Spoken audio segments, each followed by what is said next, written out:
This is the Thought Leaders Podcast. Hello, everyone, and welcome back to another episode of the Thought Leaders Podcast. Today, I am joined by what some might say a colleague. We're definitely running around the same spaces. Mr. Jay Desai of Trend, which is a creator and influencer marketplace. He is their head of growth. How you doing, Jay? I'm doing well. How are you doing? I am doing great. Just for all you listening, we did have some technical difficulties. This is our second attempt at this, so we're very excited to be doing this. Where are you calling in from? I am calling in from Austin, Texas. Awesome. So right smack dab in the middle of the country. All right, I have been to Austin. I have waited online for 4 hours for barbecue there, and it was definitely worth it. But anyway, let's hop into why we're here today to kind of discuss the world of creator and influencer marketing. So why don't you just kind of jump in and tell us what you guys are doing at Trend for anyone who hasn't heard of you guys?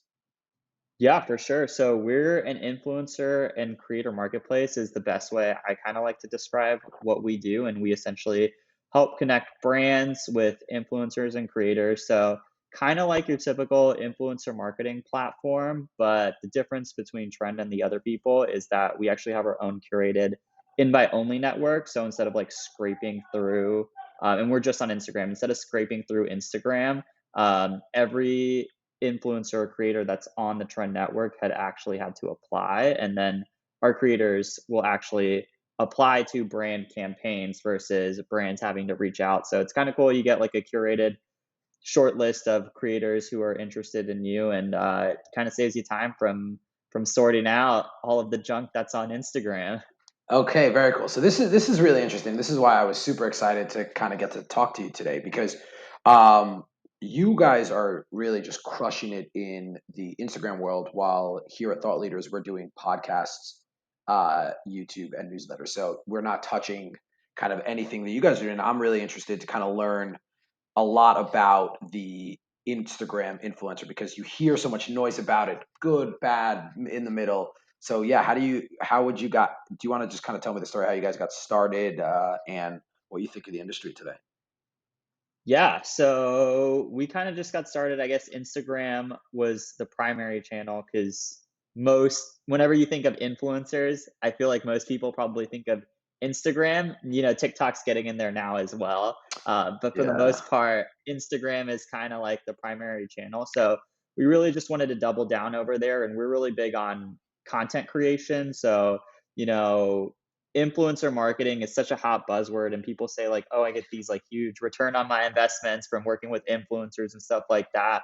But for most cases, it doesn't really work as well as people say it should. Like, you have to be able to, like, you can't just expect to pay an influencer like X amount of money, post a product, and then you're just going to get a ton of sales. Like, that's typically not how it works. Like, sales is usually a byproduct of the post for sure. But what it also does is just help lift your brand, provide you brand awareness. And then what we really like to dial into a lot is the content piece. Not only like an influencer post on Instagram, that'll stick up on someone's feed for like 24 to 48 hours. And what I mean in that sense is like, if I'm on Instagram and one of my friends is like an influencer or something and posts about a product, like I'll see that post probably in my feed for the first 24 to 48 hours. After that, never see it again. So it's kind of like gone into this black abyss, and sure, I can click on their profile and I'll see that post, but really like you lose all that value after the first 24 to 48 hours. So that's why we really focus in on the content piece where, if you can acquire the content rights to the post that the influencer has created, especially if they're a really strong content creator, you're able to generate a lot more value because it's hard to create authentic content in house, and even just like have like that creator focus. Like, not everyone's a great creator in that sense, and so taking that content and throwing it on ads, newsletters, your website, all that stuff just really helps you expand, and add on to kind of the impact that you're seeing from working with a creator. Yeah, I mean that's very interesting because in YouTube, what it's kind of the opposite. You get the baked in video or the podcast read, right? And then it stays there forever and you might see return on that specific video and people clicking on that link. A lot of it's going to come in the first week, then a lot of it's going to come depending on the category. It could be 2 weeks, 3 weeks. Sometimes we see some of our brands doing things like results 90 days later, sometimes even longer, like could be a year down the line, and they're still getting clicks and conversions. So for you guys, it seems like a big part of what you're doing is it's almost as if the Instagrammers are outsourced kind of media makers, right? They're almost making like mini commercials for the brand, which is very interesting. Yeah, for sure. And I think you hit on a really key point over there. Like with YouTube, you're able to search for content, right? Like I can search and say like, oh, like I need a product recommendation for like a beauty brand or something like that. Like Instagram, you can't search for specific images. You can only Right. really search for accounts. So I think that's a key difference over there. But yeah, I mean, Instagram, like for us, like using the content and having them as sort of those creators. And that's why one of the things that we vet for in our network is like, above all is creator quality. Like, are you able to create a super high quality post that just like looks really authentic, looks really cool? Like, we love engaging with cool content. I think TikTok has kind of brought that a little bit more to light over there. But great looking content that's native to the platform always wins. Um, and so, yeah, I think it's really about not only thinking about influencers as like, yeah, you're going to get a post and then they're going to drive X amount of sales. It doesn't really work that way. You got Mhm. to take that great looking content and repurpose it to really see the best results and to just like, you're just adding longevity to your investment that you put in. Be kind of foolish, I think, to spend a ton of money on an investment that's only going to last like 24 to 48 hours.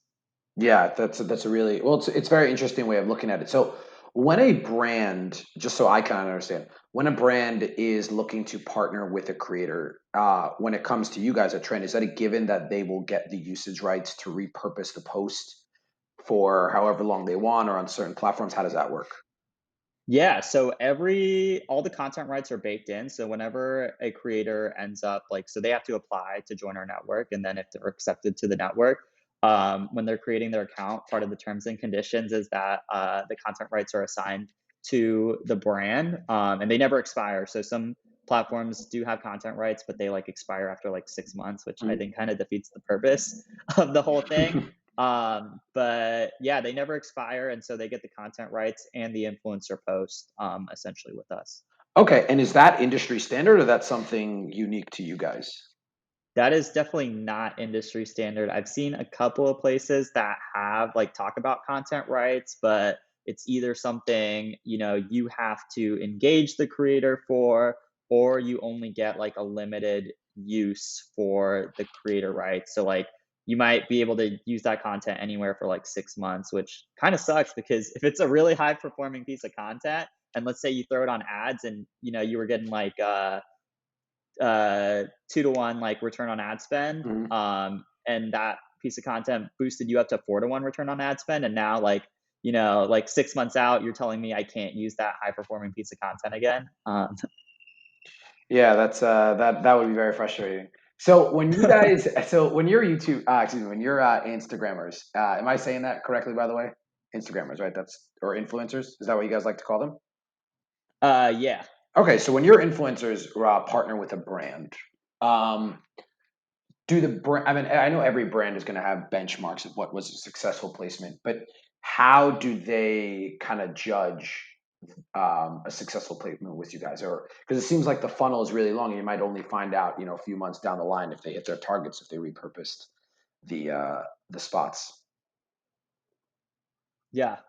Wait, sorry, I totally blanked on that question. Do you Ah, no, mind it's okay. repeating it? Yeah, yeah, of course. So I was asking, like, when it comes to partnerships and judging success between a brand and a specific influencer, how do the brands measure success? Because just from listening to what you're saying, it seems like it would be a really long funnel. Because if they repurposed, for example, the YouTube, the Instagram post, they might only see that return on ad spend hit their targets like 6, 7 months down the line. Yeah, I think it's just the fact that you're constantly having creative to like launch and test. we talked to Nick Sharma on our podcast recently, and he was talking about like the best brands that he sees that grow the fastest or end up winning the market, Mhm. end up testing and launching new creative like weekly, whether it's on ads or like emails or your website and stuff like that. So I think that even though you might not see that immediate like return on investment, but when you think of it this way, like you're working with these creators, like let's say you engage 10 people and you have one piece of winning content, like you might end up spending like, a few $100s to get that one piece of content. But if it does start performing, and you're able to see your return on ad spend go up or even more engagement on your emails and things like that, that's kind of got that trickle down lifetime value there, because you're probably going to get more than the money that you spent on that single piece of content. And it's just really also like there's things like ad fatigue and stuff like that, even content fatigue. You don't want to see the same type of content like or the same image like every single time. Like if that's the only thing you're Yeah. going on, like it gets really annoying. And we kind of just like start blocking it out. So that's why it's so important to just constantly, even if you're not seeing the return immediately on your return on ad spend or something like that, you want to test out new creative and just keep your brand fresh. I mean, we all the brands that we usually go to and jump to that are like really great brands, a lot of their content for the most part is fresh. Yeah, that's really cool to hear. And so for brands, are they gonna if they find a YouTube, a influencer that they loved and they see nice returns, are they gonna return and do like a second or third placement, or it's really kind of a one-off placement and they run the content and then it kind of runs its course after a few months? Yeah, so they'll come back and usually like engage again. So we'll have brands that'll come on and work with creators again, and do that kind of stuff. And it kind of just honestly, it's up to them how they want to choose it. But yeah, a lot of brands will come back and run multiple campaigns and just trying to create as much content as possible there. Okay.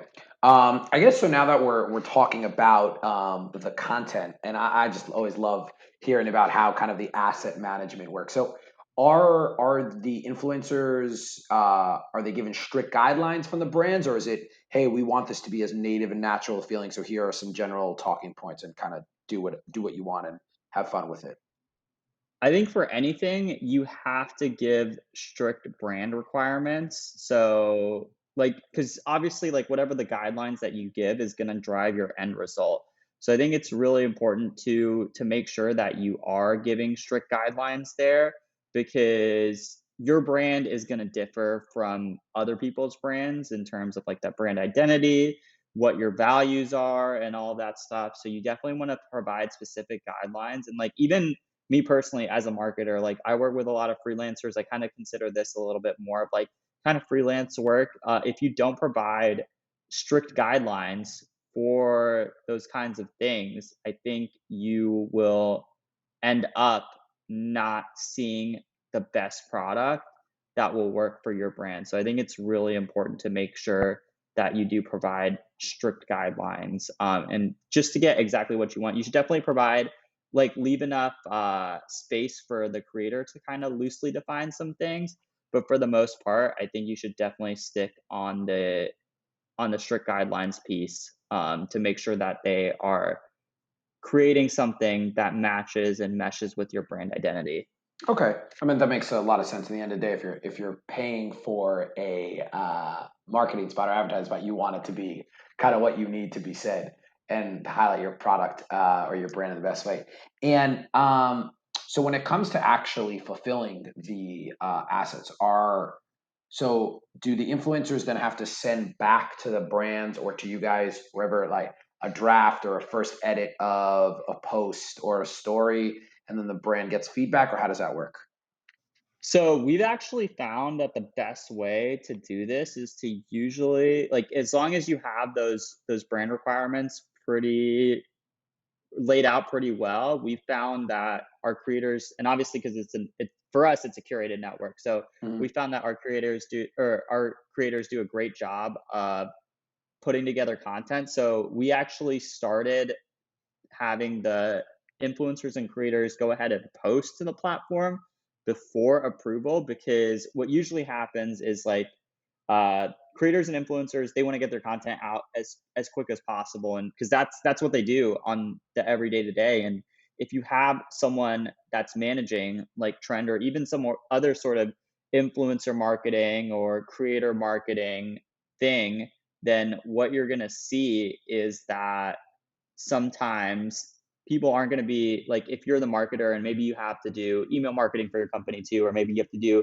content marketing for your company too, or paid ads, and or maybe you're a founder who has a bunch of other job responsibilities, you might not be as engaged as you should be with a creator. So what we found is we have the influencer and creator post immediately, and then it still goes up for the brand review. And so if there is something the brand wants to fix, they can go ahead and provide that feedback. But what we found is 99.9% of the time, they actually usually don't have any feedback outside of like, hey, maybe you can like, can you edit your caption to add a couple of words here and there? Right. But for the most part, it's usually correct the first time around, and it gets the end product out a lot faster. Yeah, well, I think that definitely speaks to your guys, just the fact that you guys are a curated network. So you have those creators who you can rely on, and it's not someone that you've kind of worked with once, and you got to micromanage because you can't really trust them. So that's really nice to hear. And yeah, I mean, I think that you definitely want creators, regardless of whatever platform, you want them to be able to create and then definitely post at their preferred schedule, because the audience, in the end of the day, is coming there for the content, and the ad or the brand being featured is just kind of a bonus on top. So you don't want to disrupt that. But now that we kind of are going to go down the rabbit hole of curated network, I'm really curious to hear kind of how this idea started and what it means and how you guys add to your roster, because I think this is really, really fascinating. Yeah, it kind of just started with the fact that the creator marketplace is kind of, and the influencer marketplace is kind of broken in a sense that for the most part it's like the wild west, and that's kind of how it still is a little bit, but it's starting to become more like standardized. And so that was really the goal here, was to kind of standardize that market that exists, and really just make it a great thing for brands and for creators and influencers. Because I think for the brand side, when what's in place right now doesn't work, is because you aren't able to really budget properly. Like, each creator or influencer is charging their own rate, and you've also got to go out and communicate with each of them, and it can get really frustrating and time consuming to be able to do that. And for the influencers and creators, like, their job or what they're really good at is creating content. Like, they don't want to be the ones that are in the weeds messaging brands and having to deal with all that stuff all the time. So I think there it was kind of just creating that nice little balance, and by offering the creators and influencers to apply to the products that they're interested in, saves them a ton of time. There's a lot less communication, and they know exactly how much money they're going to get paid on each go. It's kind of like a standard rate. And the way that I kind of think about it is like how Uber has really come in and kind of standardized that industry, that ride sharing industry as well, right? There's like, you know, sometimes I think maybe at the beginning of Uber, uh, you'd order a ride and then you'd see like the fare at the end, and it's kind Mhm. of like, whoa, oh my God, like It's like the old that's taxi, they could expensive. exactly.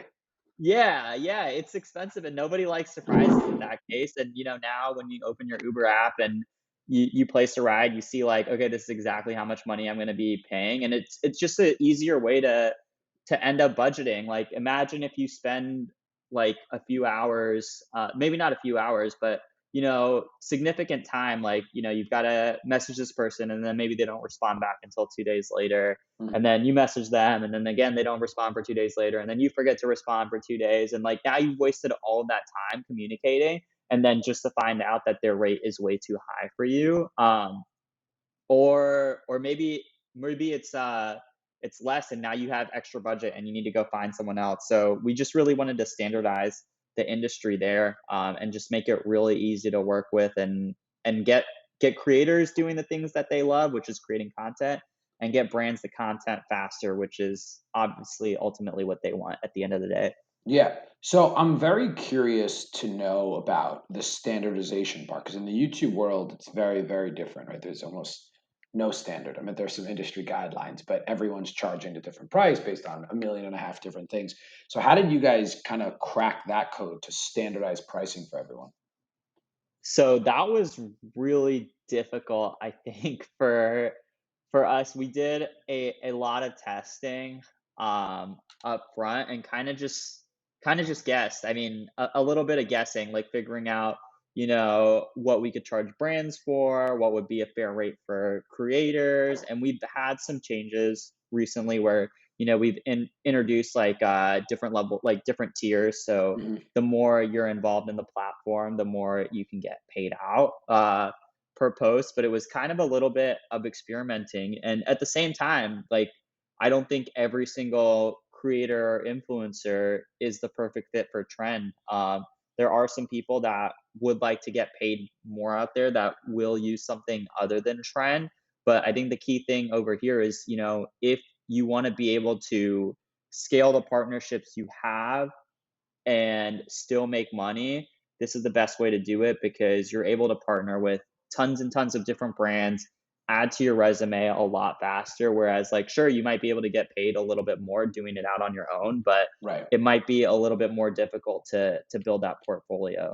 Exactly. So, on YouTube, a lot of well, YouTube and podcast pricing for the most part is based around reach. And with Instagram, I'm curious. Are you didn't have any pushback with people, or at least from brands saying, "Hey, why would I pay?" Let's say just for example, $1,000 for someone with 10,000 followers when I could pay $1,000 for someone with 100,000 followers. Yeah.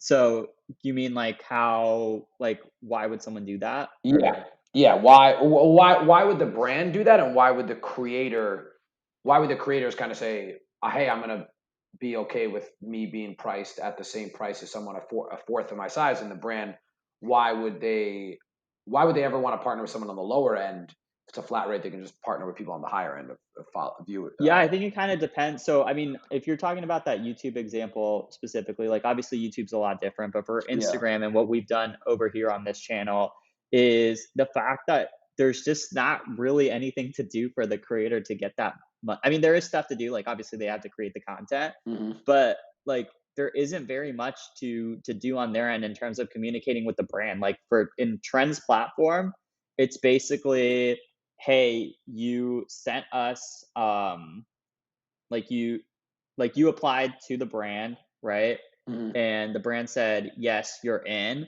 And the brand just ships the product immediately. You don't have to negotiate, you don't have to communicate. Like, we already have the deadlines built in. They get 7 days to post right after they receive the product. Hmm. So there's nothing to negotiate over there. They don't have to go back and negotiate for content rights. Like, it's super easy. You get the product in the mail, you create the content, and the content rights go automatically to the brand. So it's just kind of like a scale thing. And as we get more brands into the platform, we're able to really provide a lot of benefits to the network. So if I'm a creator and I'm joining on Trend right now and I sign up, I am going to see a lot of campaigns. Like, I might be able to join 10 different campaigns and run those 10 at the same time. Got it. And so now you're talking about like a scale thing, whereas like, yeah, that one person might get paid out more on a specific project, but they're going to have to do a lot of work on their end to communicate. And plus, even for like one thing that you had mentioned earlier, like the creative piece, like what if it's wrong? What if it doesn't meet the brand guidelines? Like, we have that stuff in there. So there are brand guidelines like automatically. So creators are aware. Sometimes a brand will never send those over, maybe if they're just starting off. Hmm. And so there's a lot of things that can be missed and it creates a lot of extra work. And sure, you might be able to land that. But that communication, like we'll make sure and help facilitate that communication and make sure that that relationship happens as quick as possible. Whereas if you do this on your own, it might take you maybe 3 months before you complete one of those campaigns. Whereas with Trend, it's just kind of like a few weeks. Got it. No, I mean that makes a lot of sense. So from the creator side, I get that. It's, hey, I'm going to take a little bit less money per post, but it's, first of all, I don't have to worry about managing anything. It's just, I'm going to click a brand that I want to work with. Boom. A couple of days later or whatever, I'm going to get someone back. They're going to say yes. And then also scalability. You can click, you essentially, instead of just negotiating and wasting your time managing one brand, you can now actually on your platform manage like 10 different brands at the same time, right? Am I understanding that correctly? Yeah, exactly. So you're able to build, and not only that, you're able to build your portfolio a lot faster. So like if your goal is to be at that creator level where like that's all you're doing, is just like brand sponsorships and that's all you want to do. First of all, I want to make that highlight that as well. That's not going to be the case for every single creator. Like if everyone got to that level, then the market just doesn't really work that way where everyone can get to that level, and obviously like a lot of people aspire to get to that level, but it's not possible for everyone to be at the same place, Right. and the other piece is like not everyone wants to do this like full time. Like, Hmm.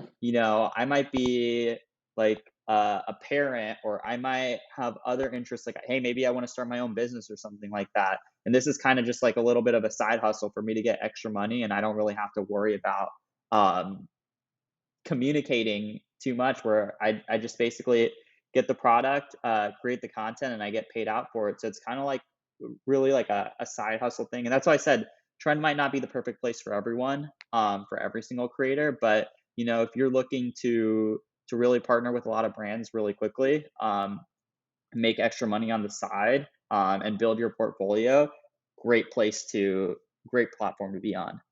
Got it. Got it. Okay.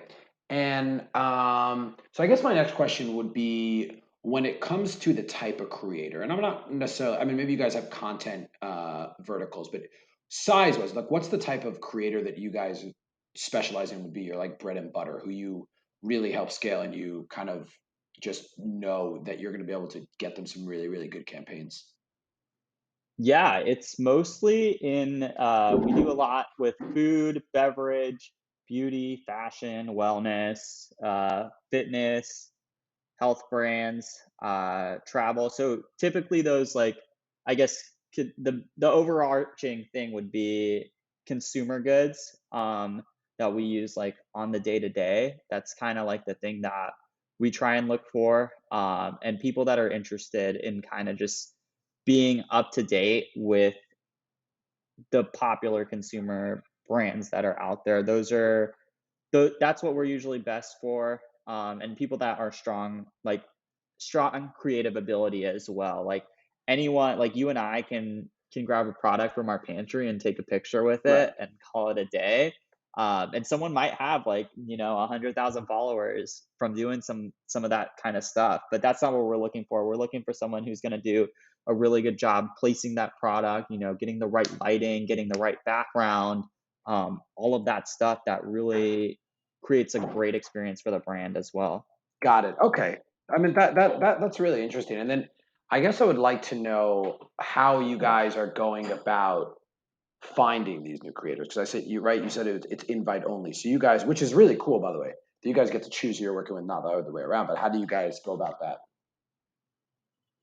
Yeah, so building out our creator marketplace was definitely difficult at the beginning. It's gotten a little bit easier, right? It's kind of like a chicken and the egg problem, like which one comes first. So we got a lot of great brands, on the platform originally, and a lot of those brands got a chance to work with us for free and work with a lot of these creators for free at the beginning. Mhm. Um, and so that was kind of like the initial parts of trend, and then as we got a little bit more, like as we got more brands to the platform, you know creators and influencers are naturally just going to gravitate towards the the great brands that are on there. Like for instance, like if you told me that I could work with like Harry's or Quip or I don't know, bonobos or something like that, I Yeah. would be like, yeah, sure, I'll sign up for your platform. And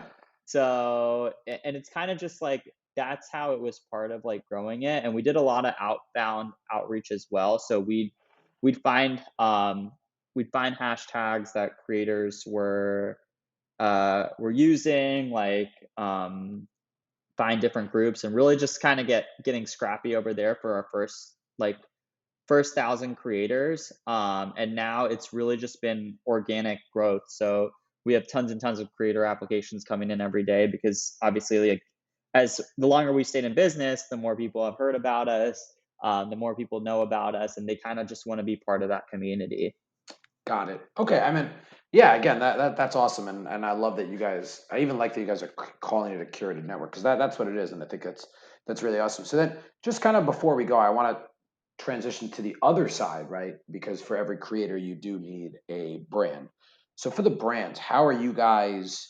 I mean, I understand it's just all ease, and that's if I had a brand, I would definitely want to work with you guys. But do you guys take minimums? Like, how does it work? How do you guys get new brands into the platform? And kind of walk me through that whole process and whether are they accepting most offers? Are they declining? Or does it kind of vary on brand? So I'll break it down in a few different parts. It's definitely changed over time. We used to operate more on like your traditional SaaS platform, MRR model, kind of thing. And we kind of killed that. And now we're pay per use. Hmm. And so any like brands can sign up and create a free campaign on their own. And so like if they go to trend.io/pricing and they'll see like the button to sign up, they can actually build out the campaign and see which kind of creators apply to join the application. Um, and it's really kind of up to them at that point, like how they want to move forward once they see those applications. The minimum, like, so we do ask that brands at least purchase at least, like, so we call them credits, and Hmm. basically one credit gets you one creator. Okay. So we do ask that brands purchase at least 5 credits at the beginning, and that's just because like you won't really see the results that you want if you work with just one influencer or 100. creator. Yeah. It's Yeah. like if you 100%. get like one post that doesn't meet your standards or something like that, like you're gonna be like, man, this platform sucks. Like, so you really wanna, and it's like the same thing with Facebook ads. Like if you ran a Facebook ad campaign and you just did one ad, like one ad set, one ad, and it didn't work out, you'd probably be like, man, Facebook ad sucks. I don't understand all the hype about it. So we try and make sure that brands are definitely testing things at the beginning and trying out what works best. And in terms of brands, like we actually, one thing that I didn't mention, we actually do a little bit of a vetting process on our own end as well in terms of the brands that we allow into the network, because we really want to have those high quality consumer brands that we know our network is going to enjoy and appreciate. So that's part of it as well. We'll take a look and see what kind of brands are joining, because if we don't have great brands on the platform, creators and influencers will never apply to those campaigns.